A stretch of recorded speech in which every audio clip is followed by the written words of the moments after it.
தோத்தாலும் ஜெயிச்சாலும்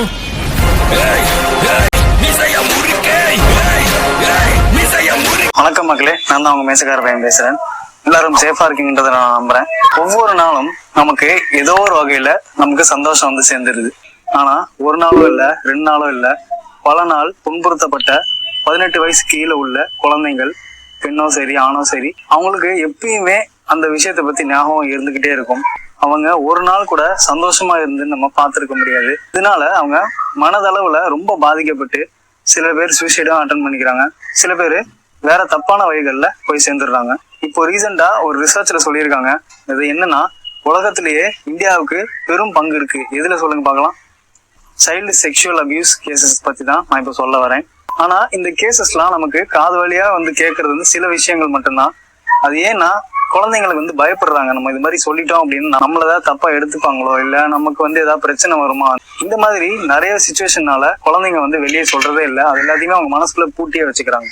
இதனாலேயே நிறைய பிரச்சனைகள் உண்டாகிட்டு இருக்கு நம்ம நாட்டுல. ஏன் சொல்ல மாட்டாங்க அப்படின்ற ஒரு ரீசன் என்னன்னா, கண்டிப்பா அவங்கள அசால்வ் பண்ணவங்க, இல்லைன்னா தப்பா நடந்துக்க பாக்குறாங்களா குழந்தைங்கள்ட்ட, அவங்க கண்டிப்பா அந்த குழந்தையோட தெரிஞ்சவங்களா இருப்பாங்க, இல்ல பக்கத்துட்டா இருப்பாங்க, இல்ல அவங்க அம்மா அப்பா வந்து ஒருத்தவங்கள்ட்ட விட்டுட்டு போயிருப்பாங்க. இந்த மாதிரி நீங்க பாத்துக்கோங்க, நாங்க சாயந்தரம் வந்து என் குழந்தைய நான் கூப்பிட்டுக்கிறேன் அப்படின்னு சொல்லி சில பேர் வந்து பாத்துக்கிறதுக்கு விட்டுட்டு போயிருப்பாங்க. அந்த மாதிரி ஆளுங்க தான் இந்த மாதிரி விஷயத்துல ஈடுபடுறாங்க. அதனால கண்டிப்பா குழந்தைங்க வந்து அது சொல்றதுக்கு தயங்குவாங்க. ஏன்னா நமக்கு தெரிஞ்சவங்க, நம்ம சொல்லி ஏதாவது ஆயிட போகுது, இல்ல நம்மள ஏதாவது தப்பா நினைத்துப்பாங்க அப்படின்னு சொல்லிட்டு அவங்களோட பேரண்ட்ஸ் கிட்ட சொல்றதுக்கே தயங்குறாங்க. இந்தியாவுடைய மொத்த பாப்புலேஷன்ல 34% இருக்கிற குழந்தைங்க எல்லாருமே 18 கீழ் உட்பட்டவர்கள் தான்.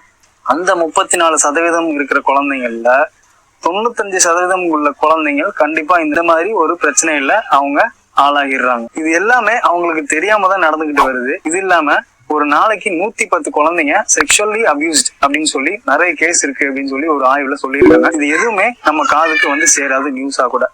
ஏன்னா அது எல்லாமே கண்டிப்பா மறைக்கப்பட்டுருது, இல்ல அந்த குழந்தைங்க வந்து சொல்ல விருப்பம் இல்லாத பட்சத்துல போயிடுது எல்லாம் கேஸும். MWCD அப்படின்னு கவர்மெண்டோட டிபார்ட்மெண்ட் ஒன்று இருக்கு. அவங்க வந்து ஒரு 12,000 பெண் குழந்தைங்களை இன்டர்வியூ எடுத்தாங்க. அதுல பாதிக்கு மேற்பட்ட குழந்தைகள் கண்டிப்பா இந்த மாதிரி ஒரு விஷயத்துல துன்புறுத்தப்பட்டிருக்காங்கன்னு தான் சொல்றாங்க. அதுலயே 20% பெண் குழந்தைங்களுக்கு வந்து ரொம்பவே சிவியரா இந்த மாதிரி செக்ஷுவல் அபியூஸ் பண்ணிருக்காங்க அப்படின்னு சொல்றாங்க. ஆனா அவங்க யாரை அசால்வ் பண்ணாங்க அப்படின்றத அவங்க இன்னுமே தெரியப்படுத்த மாட்டாங்கன்றதான் சொல்றாங்க. இந்த எல்லா பிரச்சனைகளையும் சரி கட்டதான் பாக்ஸோ அப்படின்னு ஒரு ஆக்ட கவர்மெண்ட் கொண்டு வந்தாங்க. அதாவது POCSO. இந்த ஆக்ட் வந்து 2012 தான் அமலுக்கு வந்துச்சு. ஆனா அந்த சட்டத்துல தப்பு பண்ணவங்களுக்கு அந்த அளவுக்கு சரியான தண்டனை கொடுக்கல அப்படின்றத சொன்னாங்க. அதுவும் இல்லாம பாக்ஸோ ஆக்ட் படி கேஸ் ஃபைல் பண்ணியிருந்தாங்க அப்படின்னா அந்த கேஸை 1 வருஷம் வரைக்கும் டைம் கொடுத்துருந்தாங்க அதை முடிக்கிறதுக்கு. ஆனா அது வந்து தப்பு செஞ்சவங்களுக்கு ஒரு பிளஸ் பாயிண்டா அமைஞ்சிருச்சு. அதுக்காகவே 2019 ரொம்ப ஸ்ட்ரிக்டான ரூல்ஸோட நிறைய தண்டனைகளோட கொண்டு வந்திருந்தாங்க. குழந்தைகள் யாராக இருந்தாலும் ஒரு 18 வயசுக்கு கீழே உட்பட்டவங்களா இருந்தா இந்த மாதிரி ஒரு செக்ஷுவல் அபியூஸ்மெண்ட்ல பாதிக்கப்பட்டிருந்தாங்க அப்படின்னா அவங்க கண்டிப்பா இந்த பாக்ஸோ சட்டத்தின் கீழ் போய் புகார் கொடுக்கலாம். அவங்களே நேரடியா கொடுக்க முடியல அப்படின்னாலும் அவங்களுடைய பேரண்ட்ஸ் இல்ல அவங்களுக்கு சொந்தமான பெரியவங்க யாரா இருந்தாலும் போய் போலீஸ் கம்ப்ளைண்ட் கொடுக்கலாம். அந்த கம்ப்ளைண்ட்டை போலீஸ் வந்து அவங்களோட ஜூரிஸ்டிக்ஷனுக்குள்ள வரல, எங்களால கேஸ் எடுக்க முடியாது அப்படின்னு சொல்லி அவங்க தவிர்க்கவும் கூடாது.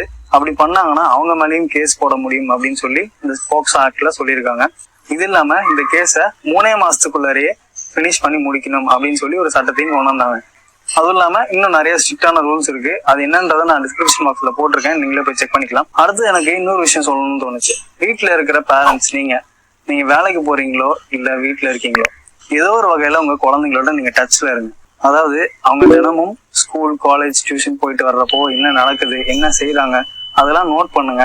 அண்ட் அவங்களுடைய ரியாக்ஷன்ஸை எப்பயுமே வாட்ச் பண்ணிக்கிட்டே இருங்க.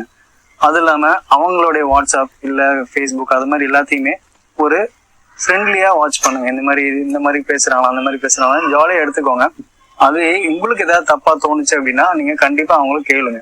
கேட்டுட்டு அதை பத்தின நீங்களும் ஜாலியா ஷேர் பண்ற மாதிரி நீங்களே இருந்தீங்கன்னா அவங்க கண்டிப்பா உங்கள்ட்ட எல்லா விஷயத்தையும் சொல்ல விரும்புவாங்க. அதுவும் இல்லாம எந்த ஒரு தயக்கமும் இல்லாம இருப்பாங்க. நீங்க ஒண்ணு சொல்லிடணும், நீ என்ன தப்பு பண்ணாலும் சரி நான் உன்னைய எதுவும் தண்டிக்க மாட்டேன், நீ உண்மையை மட்டும் என்கிட்ட சொல்லு அப்படின்னு சொல்லி நீங்க சாஃப்டா ஒரு ஃப்ரெண்ட்லி மேனர்ல அவங்க கிட்ட பேசணும். அப்பதான் உங்ககிட்ட எல்லாத்தையும் சொல்லலாம் அப்படின்ற ஒரு தைரியம் வரும். அப்படி இல்லைன்னா உங்கள்கிட்ட சொல்லாம அவங்க ஃப்ரெண்ட்ஸ் கிட்ட சொல்லுவாங்க. அதனால அவங்க அதை பெனிஃபிட்டா எடுத்துக்கிட்டு அந்த பாதிக்கப்பட்டவங்கள்ட்ட போயிட்டு பிளாக்மெயில் பண்றதோ இல்ல ஏதோ ஒரு வழியில அவங்கள திருப்பியும் த்ரெட்டன் பண்ணுவாங்க. அதனால அவங்களுக்கு இன்னொரு பயம் வந்து வேற ஏதாவது தப்பான விஷயங்களை செய்ய தோன்றுது. அப்புறம் முக்கியமா ஒரு ஹெல்ப்லைன் நம்பர் உங்கள்கிட்ட சொல்றேன். அந்த நம்பரை நீங்க கண்டிப்பா அவங்க மொபைல் போன்ஸ்ல சேவ் பண்ணி வச்சிருங்க. இல்ல அவங்க மனசுலயே சேவ் பண்ணுங்க, நல்லா பதிய வைங்க. அது ரொம்ப ஈஸியான நம்பர் தான், 1098. இவ்வளவுதான். இந்த நம்பர் எதுக்கு அப்படின்னு கேட்டீங்கன்னா, இது சைல்ட் ஹெல்ப்லைன் நம்பர். இது வந்து ஸ்ட்ரெயிட்டாவே இந்த பாக்ஸோ ஆக்ட் கீழே ஒர்க் பண்றவங்க அட்டன் பண்ணுவாங்க. குழந்தைங்களே அட்டன் பண்றாங்க அப்படின்னா அவங்களுக்கு கவுன்சிலிங் மாதிரி ஏதாவது கொடுப்பாங்க. ஸோ அதை நீங்க பேரண்ட்ஸும் உட்காந்து கவனிக்கலாம். அதுவும் இல்லாம அவங்க வந்து உங்களுக்கு அதை மீண்டு வர்றதுக்கு நிறைய சொல்யூஷன்ஸும் கொடுப்பாங்க. இந்த 1098 நம்பர் இல்லாம ncpcr.government.in அப்படின்ற ஒரு வெப்சைட்லயும் நீங்க புகார் கொடுக்கலாம். இப்ப நீங்க புகார் கொடுக்கறதுனால தப்பு செஞ்சவங்களுக்கு ஒரு பயம் வரும். அந்த பயத்தினால அவனால எதுவும் பண்ண முடியாது. ஏன்னா இது ரொம்ப ஸ்ட்ராங்கான சட்டம். இது இல்லாம உங்க குழந்தையோட டீட்டெயில்ஸோ இல்ல உங்களுடைய டீட்டெயில்ஸோ வெளியே ஷேர் பண்ணப்படாது, உங்களுடைய விருப்பம் இல்லாமல்.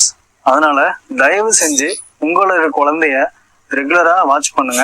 அது இல்லாம அவங்கள்ட்ட ஃப்ரீயா பழகுங்க. அடுத்த விஷயம் நான் சொல்ல வந்தது செக்ஸ் எஜுகேஷன் பத்தி தான்.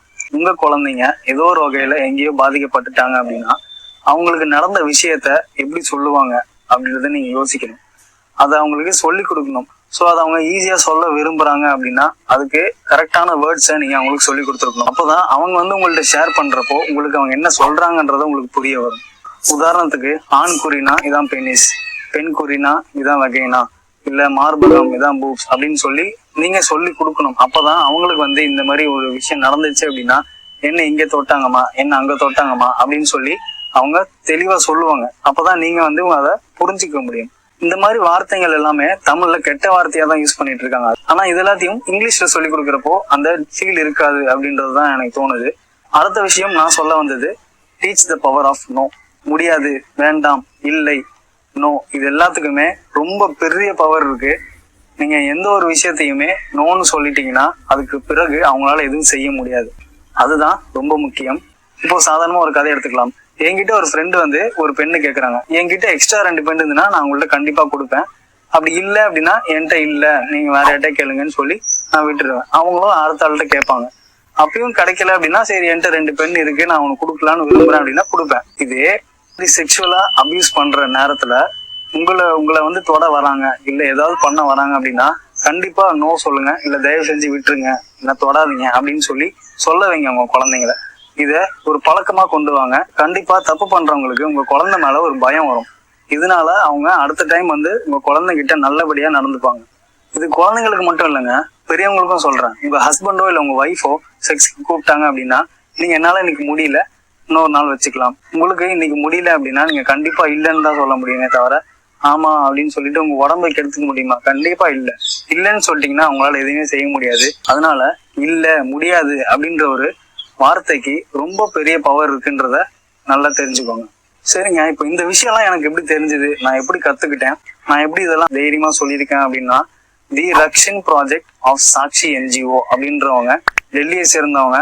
இவங்க வந்து ஒரு என்ஜிஓ நடத்துறாங்க. அவங்க இந்தியாவில் இருக்கிற காலேஜஸ், அதாவது மெயினா என்எஸ்எஸ் குரூப்ஸ், அவங்க எல்லாரையுமே கனெக்ட் பண்ணி இந்த செக்ஷுவல் அபியூஸை எப்படிலாம் குறைக்கலாம் அப்படின்ட்டு ஒரு பெரிய திட்டம் வச்சிருக்காங்க. அவங்களோட தான் நான் ஜாயின் பண்ணி இப்போ என்னால இவ்வளவு விஷயத்தையும் உங்க முன்னாடி தைரியமா பேச முடிஞ்சது. அவங்களுடைய வெப்சைட் டீடைல்ஸ் எல்லாத்தையுமே நான் என்னோட டிஸ்கிரிப்ஷன்ல போட்டிருக்கேன். கண்டிப்பா நீங்களும் அவங்களும் என்னென்னலாம் பண்றாங்க அப்படின்றத நீங்க போய் செக் பண்ணிக்கலாம்.